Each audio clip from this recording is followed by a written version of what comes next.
Hello friends, welcome to mind blowing study. तो हम लोगों ने जो एनसीईआरटी का साइंस स्टार्ट किया उसमें हम लोगों ने चैप्टर 4 तक कर लिया था।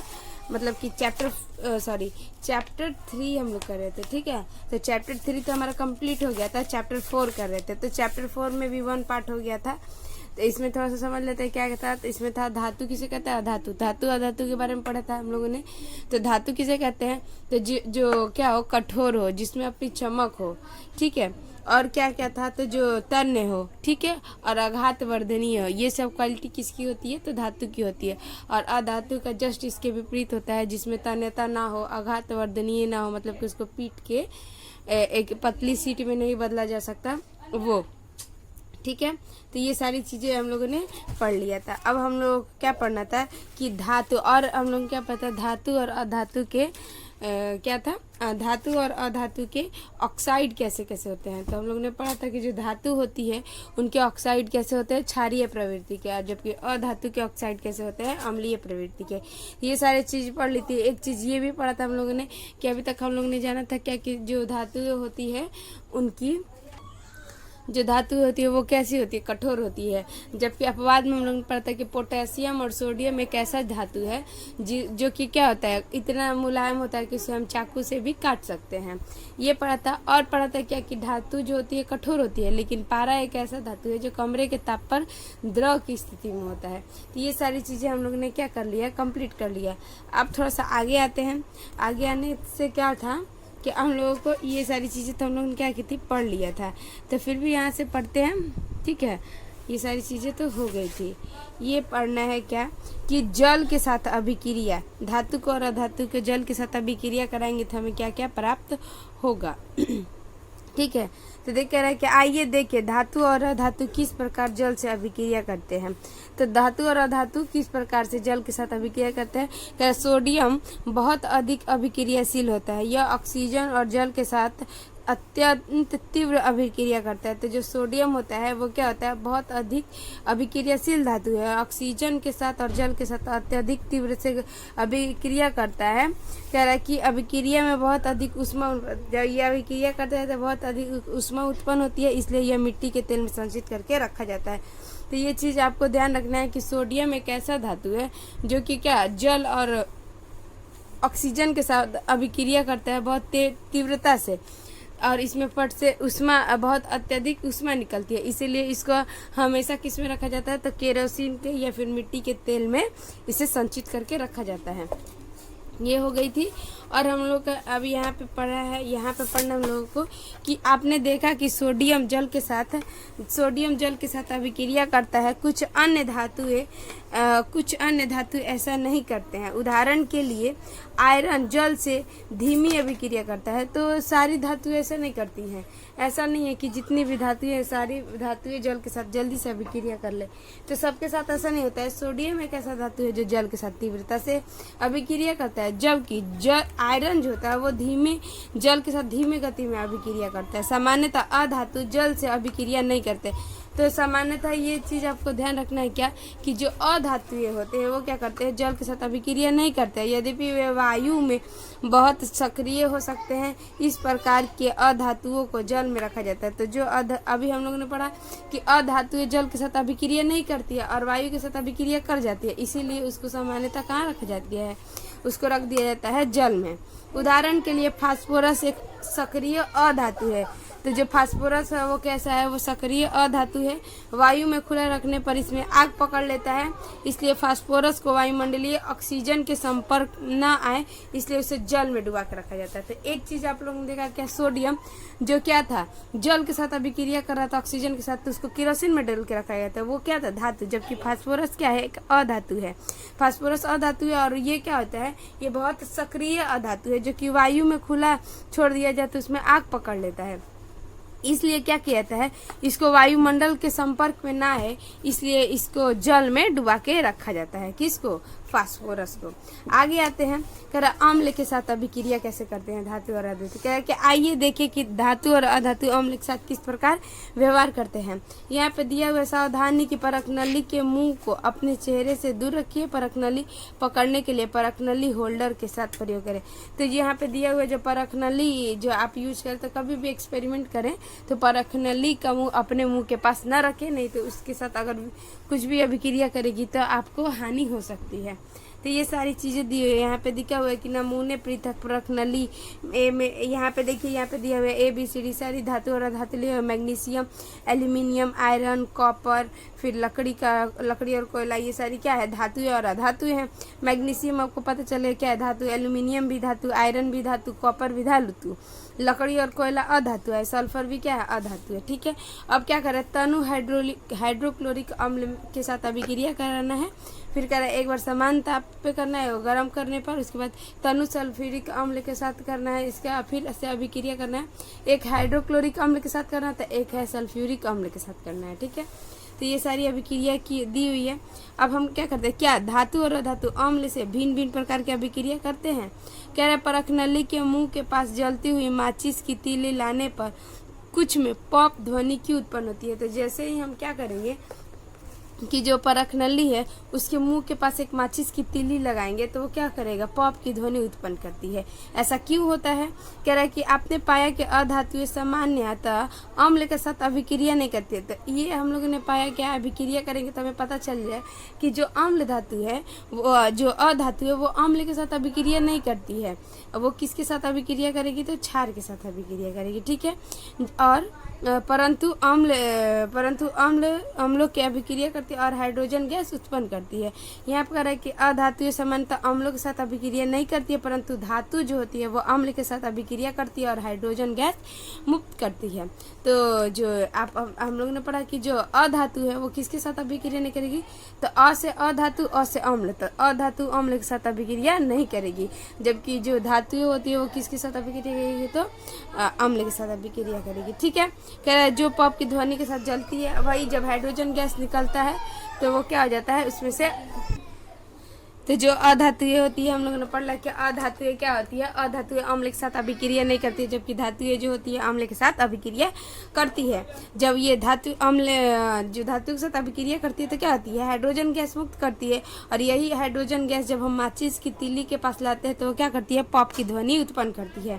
अरे आपने देखा कि कॉपर तनु हाइड्रोक्लोरिक अम्ल के साथ गर्म करने पर भी अभिक्रिया नहीं करती है, परंतु ये सल्फ्यूरिक अम्ल के साथ अभिक्रिया कर लेती है। ये सारी चीजें होगी। अब हम आते हैं क्या, अम्ल के साथ तो अभिक्रिया करा लिया, अब आते हैं क्षार के साथ अभिक्रिया कराएंगे। ठीक है, तो कह रहा है कि सावधानी दिया हुआ है और कह रहा है कि एक परख नली में सोडियम हाइड्रोक्साइड का ताजा विलयन 3 से 4 टिकिया 5 ml जल में घोलकर बनाइए। इसमें से एक एल्युमिनियम की पन्नी का टुकड़ा डालिए। एक जलती हुई माचिस की तीली परख नली के मुंह पर परख नली के निकट लाइए, ध्यान से परीक्षण कीजिए। तो फिर उसी तरीके से करना है कि पॉप ध्वनि क्या दर्शाती है, तो आपको पता होगा कि पॉप ध्वनि क्या दर्शाती है कि उसमें से जो गैस निकल रहा है हाइड्रोजन गैस, अब वही माचिस की तीली को क्या कर दे रही है, जला दे रही है। तो कह रहा है कि पॉप ध्वनि क्या दर्शाती है, पहले की तरह पॉप ध्वनि हाइड्रोजन गैस की उपस्थिति दर्शाती है, परंतु सोडियम हाइड्रोक्साइड से अभिक्रिया कर हाइड्रोजन गैस उत्पन्न करती है। अधातुओं की क्षारों के साथ अभिक्रिया जटिल है। तो जो अधातु है वो क्या करती है, क्षारों के साथ अभिक्रिया जटिलता से करती है। फिर आगे आते हैं क्या, विस्थापन अभिक्रिया पढ़ते हैं। कह रहे कॉपर सल्फेट और आयरन के मध्य अभिक्रिया वाले क्रियाकलाप को याद करिए जो आपने कक्षा 7 में पढ़ा था। आइए इस पर कुछ और अभिक्रिया करके देखें। तो यहाँ पे आप देखेंगे कि क्या है, यहाँ पे 100 ml के 5 बीकर लीजिए और ABCD से चिन्हित कर दीजिए। प्रत्येक बीकर में 50 ml जल लीजिए। प्रत्येक बीकर को 4.6 ml दर्शाया गया है। यहाँ पे जो दिया हुआ है ABCD बीकर लिया गया है। कॉपर सल्फेट प्लस जिंक का टुकड़ा, ठीक है, और फिर कॉपर सल्फेट और लोहे का कील, फिर जिंक सल्फेट और तांबे की छिलका यानी कॉपर, अब इसको क्या करना है, इसमें हम लोग क्या देखेंगे कि क्या कर रहा है, ये किसको विस्थापित कर देगा। तो इसको और इसको हम करेंगे तो ये क्या कर देगा। तो आगे आते हैं इसको समझने के लिए कि ये कैसे कैसे विस्थापित करेगा। कह रहे कि आप विभिन्न विकरों में क्या परिवर्तन देखेंगे। आप देखेंगे कि एक धातु दूसरे धातु के उसके यौगिक के जलीय विलयन से विस्थापित करता है। विकर ए में जिंक कॉपर विलयन से कॉपर को विस्थापित करता है और इसलिए कॉपर सल्फेट का नीला रंग अदृश्य हो जाता है और विकर के पर्दे पर कॉपर के लाल चूर्ण जमा हो जाते हैं। अभिक्रिया के निम्न पर जैसे देखिए यहाँ पे कॉपर सल्फेट था और क्या था, जिंक। ये अभिक्रिया करेगा तो क्या बना देगा, जिंक सल्फेट। जिंक और सल्फेट एक में जुड़ जाएगा, कॉपर को क्या कर देगा, विस्थापित कर देगा। और जो कॉपर सल्फेट होता है जिसका कलर कैसा होता है, नीला होता है, और जिंक सल्फेट का कलर कैसा होता है, रंगहीन। और कॉपर का अलग से कलर देखेंगे तो कैसा हो जाएगा, लाल। उसी तरीका से सब में इसमें दिया हुआ है जो कि कॉपर सल्फेट को लोहे के साथ अभिक्रिया कराएंगे तो ये क्या कर देगा, तो ये लोहा और कर देगा FeSO4, लोहा का सल्फेट बना देगा, कॉपर को क्या कर देगा, मुक्त कर देगा। तो इस प्रकार से यहाँ पे दिया हुआ है। कह रहे कि आप इसी प्रकार बीकर बी में होने वाली अभिक्रिया को लिख सकते हैं। तो हम बीकर बी में भी होने वाले अभिक्रिया को लिख सकते हैं। कह रहे मैंने बीकर ए और बी में होने वाले अभिक्रिया को समझ लिया, परंतु मैं अभी भी भ्रमित हूँ कि बीकर सी और डी में कोई परिवर्तन क्यों नहीं हुआ। तो जो आप देखेंगे कि सबकी अभिक्रियाशीलता क्या होती है, अलग अलग होती है, इसलिए उसमें कोई परिवर्तन नहीं होगा। कह रहे बीकर सी में जिंक और कॉपर द्वारा और बीकर ई आयरन द्वारा विस्थापित हो सकता था, इसलिए बीकर डी में आयरन का विस्थापन कॉपर द्वारा हो सकता था। कह रहा क्योंकि हम बीकर सी में कोई परिवर्तन नहीं देखते हैं, हम इस निष्कर्ष पर पहुंचते हैं कि कॉपर जिंक सल्फेट से जिंक को प्रतिस्थापित करने में सक्षम नहीं है। तो जो कॉपर होता है वो क्या करता है, जिंक को विस्थापित करने में सक्षम नहीं होता है। परंतु क्यों, कह रहे कि जब बीकर ए में जिंक कॉपर को प्रतिस्थापित कर सकता है तो बीकर सी में कॉपर जिंक को प्रतिस्थापित क्यों नहीं कर सकता है। तो जब हम लोग बीकर ए में देखे थे तो क्या था, जिंक ने कॉपर को विस्थापित कर दिया था, तो सी में क्यों नहीं।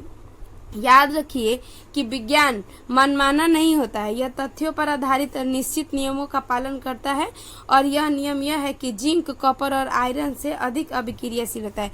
तो जो जिंक होता है वो क्या करता है, कॉपर और आयरन से अधिक अभिक्रियाशील होता है। तो जिंक किसी को विस्थापित कर सकता है लेकिन जिंक को कॉपर और आयरन विस्थापित नहीं कर सकते हैं। कह रहे हैं कि अधिक अभिक्रियाशील धातु कम अभिक्रियाशील धातु को विस्थापित कर सकता है, परंतु कम अभिक्रियाशील धातु अधिक अभिक्रियाशील धातु को प्रतिस्थापित नहीं कर सकते हैं। तो जो मजबूत होता है वो क्या करता है, कमजोर वाले को विस्थापित कर सकता है, लेकिन कमजोर वाले मजबूत को विस्थापित नहीं कर सकते हैं। ये बात हो गई। कह रहा अब आप समझ गए होंगे कि डी और ई में विस्थापन अभिक्रिया क्यों संपन्न नहीं हुआ। तो आप अभी समझ गए होंगे कि जो हमारा बीकर डी और ई था इसमें विस्थापन अभिक्रिया क्यों नहीं हुआ। क्या आप जिंक आयरन और कॉपर के मध्य अधिक अभिक्रिया कम अभिक्रिया धातु से क्रम में अनुमान लगा सकते हैं। तो यहाँ पे देखिए आगे समझते हैं। धातु और अधातु के उपयोग पढ़ते हैं कि इनका क्या क्या उपयोग है। कह रहे हैं आप अनुमान लगाने में सक्षम होने चाहिए। क्यों, धातु का उपयोग मशीनें, मोटर गाड़ियाँ, वायुयान, रेलगाड़ी, उपग्रह, औद्योगिक साजो सामान, खाना बनाने के पात्र, जल बॉयलर आदि के निर्माण में किया जाता है। आप कुछ अधातुओं के उपयोगों में भी परिचित होंगे। यहाँ कुछ रोचक उपयोग दिए जा रहे हैं, हमें विश्वास है कि आप सही अनुमान लगा पाएंगे। तो ये जो दिया हुआ है रोचक अनुमान क्या कि अधातुएं जो हमारे जीवन के लिए आवश्यक है, जिसे हम सजीव श्वास के साथ अंदर लेते हैं। तो बताइए कौन सा। तो यहाँ पे हम लोगों ने आंसर यहाँ पे मैंने क्या कर दिया, लिख दिया है कि अधातु ऐसा जो कि हमारे जीवन जीने के लिए सबसे ज़्यादा महत्वपूर्ण है। तो ऑक्सीजन तो एक अधातु है, लेकिन फिर भी ये हमारे जीवन के लिए सबसे महत्वपूर्ण है। आगे क्या है, अधातु जिनका उपयोग उर्वरक और में पौधे और खादों में वृद्धि करने के लिए कहते हैं। तो कौन कौन सा उर्वरक होता है, तो पोटेशियम, नाइट्रोजन, सल्फर, ये सारी क्या होती है, ये सब हमारे पौधे को वृद्धि करने के लिए हम उर्वरक के रूप में इसका यूज करते हैं। आगे दिया अधातु जिसका प्रयोग जल शुद्धिकरण के प्रक्रम में किया जाता है। तो जो क्लोरीन होती है, Cl से क्या होता है, क्लोरीन। तो क्लोरीन जो ऐसी अधातु है जो जल को क्या करती है, शुद्ध करने में मदद करती है। आगे दिया हुआ अधातु जिनका बैगनी रंग का विलयन एंटीबायोटिक के रूप में घावों पे लगाया जाता है, तो वो क्या होता है, तो होता है KMNO4। ठीक है, आगे आते हैं। आगे दिया हुआ है क्या कि पटाखों में प्रयुक्त होने वाला धातु। तो पटाखों में कौन कौन धातु प्रयोग हो जाता है, तो आपका पोटेशियम और सल्फर, ये सारी चीज़ें क्या हो जाएंगी, उपयुक्त हो जाएंगी। ठीक है, आगे बढ़ते हैं थोड़ा सा। कह रहा है क्या आप अपने अनुभव से धातु और अधातु के कुछ और उपायों को जोड़ सकते हैं। तो आप अपने अनुभव से क्या कर सकते हैं, जोड़ते। ये हमारा चैप्टर हुआ खत्म। ठीक है, और यहाँ पे क्या था, यहाँ पे एक मिनट, हाँ ये रहा अधातु जिसका वैज्ञानिक रंग का विलयन एंटीबायोटिक के रूप में किया जाता है, तो जिसका नाम है KMnO4। इसको क्या पढ़ेंगे, तो इसको कहेंगे पोटेशियम पैरामैग्नेट। तो आप याद रखेंगे पोटेशियम पैरामैग्नेट का सूत्र क्या होता है, तो KMnO4 पोटेशियम पैरामैग्नेट। ठीक हो गया। अब यहाँ पे थोड़ा सा समझ लेते हैं क्या क्या दिया हुआ है। कह रहा है कि मैंने सुना है कि पौधे में मैग्नीशियम पाया जाता है, यह उनमें से किस रूप से पाया जाता है। तो यहाँ पे पहली बोलती है, पहली नाम है, वो बोलती है कि पौधे में मैग्नीशियम पाया जाता है, तो वो किस रूप में पाया जाता है। फिर आगे ये बोल रहा है बूझो कि डॉक्टर ने मेरे शरीर में आयरन की कमी बताई है। यह शरीर में आयरन कहाँ होता है, तो मेरे शरीर में आयरन कहाँ होता है। तो ये सारी चीज़ें का क्वेश्चन, ये सारे जो दोनों क्वेश्चन है, इसका आंसर आप खुद ढूंढेंगे, क्योंकि जब आप खुद से ढूंढेंगे तो एक नॉलेज के लिए आप ढूंढने जाएंगे, आपको 2-4 नॉलेज और मिलेगा। इसीलिए आप क्या कीजिए कि ज़्यादा से ज़्यादा आप कोशिश कीजिए कि क्वेश्चन का आंसर खुद ब खुद ढूंढें। इसीलिए मैं किसी भी क्वेश्चन का आंसर खुद नहीं करवाती हूँ, क्योंकि अगर मैं करवाऊंगी तो आप रट जाएंगे। ठीक है, आगे यहाँ पे थोड़ा सा और पढ़ लेते। कह रहा है कि आपने कक्षा 7 में पढ़ा है कि रासायनिक अभिक्रिया में नए पदार्थ बनते हैं। तो हम लोगों ने पढ़ा है कि रासायनिक अभिक्रिया जब होती है तो वहाँ पे एक नए पदार्थ का निर्माण होता है। ये पदार्थ उन पदार्थों से भिन्न होते हैं जिनमें अभिक्रिया होती है। अब यदि कोई पदार्थ रासायनिक अभिक्रिया द्वारा ठंडा करके, गर्म कर अथवा विद्युत अपघटन द्वारा और अधिक विघटित नहीं किया जा सकता, उसे क्या कहते हैं, तो वो तत्व कहलाता है। तो कह रहा है कि कोई पदार्थ रासायनिक अभिक्रिया द्वारा चाहे ठंडा करके किया जाए, गर्म करके, विद्युत अपघटन द्वारा उसको अपघटित ही ना किया जा सकता, मतलब उससे ज़्यादा हम उसको तोड़ नहीं सकते, वो क्या कहलाता है, तो वो तत्व कहलाता है। सल्फर एक तत्व है, इसी प्रकार आयरन और कार्बन भी एक तत्व है। तत्वों के एक नमूने में एक ही प्रकार के परमाणु होते हैं। तो जो तत्व होते हैं उनके एक नमूने में एक ही प्रकार के परमाणु होते हैं। परमाणु तत्व की सबसे छोटी इकाई होती है। तो जो परमाणु होती है वो क्या होती है, तत्वों की सबसे छोटी इकाई होती है। तत्वों के भौतिक परिवर्तन में तत्वों के परमाणु अप्रभावित रहते हैं। उदाहरण के लिए द्रव सल्फर का परमाणु पूर्ण रूप से ठोस अथवा वाष्प सल्फर के परमाणु के समान होता है। यद्यपि ब्रह्मांड में पदार्थों की संख्या असंख्य किस्में हैं। तो कह रहा है कि हमारे ब्रह्मांड में पदार्थों की असंख्य किस्में हैं, इन्हें बनाने वाले तत्वों की संख्या सीमित है। प्राकृतिक रूप से पाए जाने वाले तत्वों की संख्या 94 से अधिक नहीं है। तो जो प्राकृतिक रूप से पाए जाने वाले तत्व हैं उनकी संख्या 94 से अधिक नहीं है। लेकिन धातु और अधातु के रूप में तत्वों का एक महत्वपूर्ण वर्गीकरण है। ठीक है, कह रहा अधिकांश तत्व धातु है, शेष तत्व या तो धातु या फिर उपधातु है। अधिकांश तत्व क्या है, धातु, और शेष या तो धातु है या फिर उपधातु है। कह रहा उपधातु, धातु और अधातु में तो धातु तो हम लोगों ने पढ़ लिया था कि धातु किसे कहेंगे, अधातु किसे कहेंगे, लेकिन उपधातु नहीं पढ़ा था। तो उपधातु एक बार समझ लेते हैं क्या होता है कि जिसमें धातु के भी गुण हो कुछ और अधातु के भी कुछ गुण हो, उसको बोल देंगे क्या, अधातु। ना तो वो पूरी तरीके से धातु हो और ना ही पूरी तरीके से क्या हो, अधातु। तो उसको हम किस में रख देंगे, तो उपधातु में। तो हमारे ये चैप्टर होता है यहीं पे समाप्त। ठीक है, और यहाँ पे जो इम्पोर्टेंट सब दिए हुए हैं, महत्वपूर्ण सब, तो आप बोलेंगे तो मैं अगले वीडियो में करवा दूंगी। अगर नहीं आप खुद से कर लेंगे तो और अच्छा है। तब हम अगले वीडियो में क्या करेंगे, चैप्टर नंबर 5 करेंगे। तो आपको यहाँ तक वीडियो अगर अच्छा लगा तो आप हमें लाइक और कमेंट करके बता सकते हैं।